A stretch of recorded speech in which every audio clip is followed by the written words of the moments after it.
السلام عليكم ورحمة الله وبركاته صحابتي. ساكن حروينا وحير كده أريد الله سبحانه كتاجن maxay ahayd toolay arintaas oo Soomaalida badankiisa kala duwan ay uga hadashay hase ahaatee qof walba aragtida qof isku dira iyo qof shiraystaayay dadka meesha ku dagaalamay anigu saddex waxaan baan meesha ka oran mid waa dhalinyarada Soomaaliyeed labada dhinac ka soo jeeday meesha sida arxan ka daran ugu dhimanaysa midna waa garaadada midna waa maamulka meesha ka jira Soomaaliland garaadada iyo maamulka Soomaaliland maaha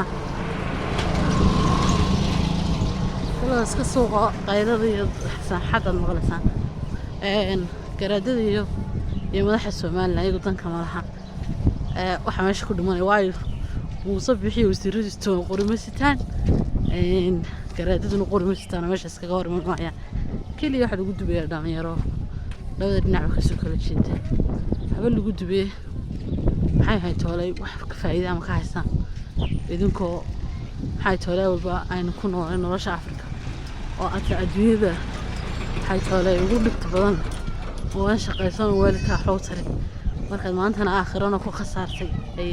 maxaad shaqaysatay waayo waxa dhimanaysa adigoon maxay ahayd toolay badinkiina dhalinyarta waa la isku wada warhayaa badanaa dhalinyarta noocaas kale ah ma dad tukanaya ma hooy abiyaadsanaya ma waayo waa dad maskaxdooda baan wali ku filaanino qofta Ilaahay ku barbaariyay diinta maahan iska dhalinyara ma tukan jirin tii si kale ku xirnaayeen maxay ahayd toolay waalidka wadiga dhib soo jiiday halkaas aad ku dhimatay aakhir horta saasad ka khasaartay waayo qof islaam isleeyniisano jana inaad urisan ka yaabina ka yaabina wala waxaan nahay shuhada wala waxaas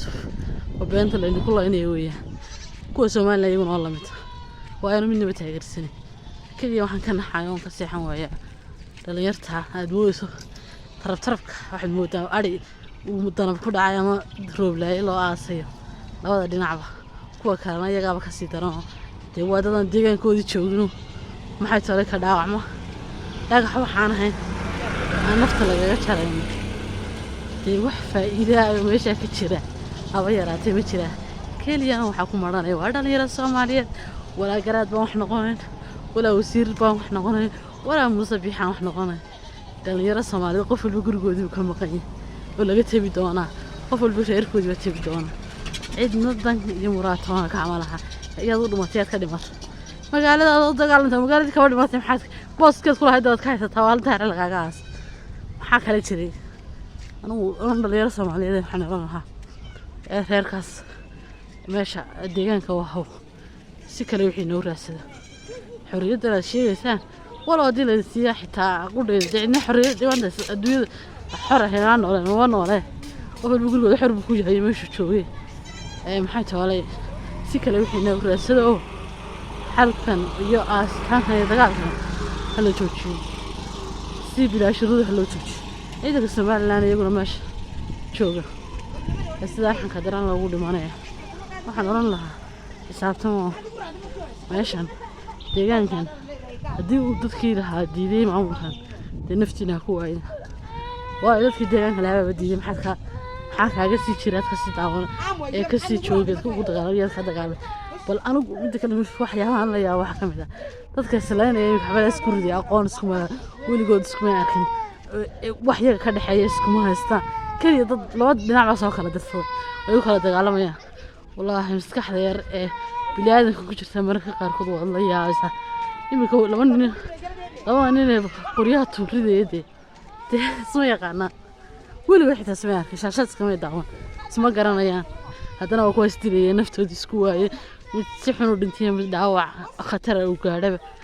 ku kala maxay tahay ku kala markaan waxaan oran dagaalkaas la joojiyo dadka maxay tahay Ilaahay kala qaboojiyo dadkan dagaalka wadana xanuunka bis inta ku dhamaato maamulkan Soomaaliland haddaad ka baxaysan iyo haddaad ku jiraysan idinka yaqaan sidii dadka waaweyn ay u kala bixi lahaayeen laakiin dhalinyarada Soomaaliland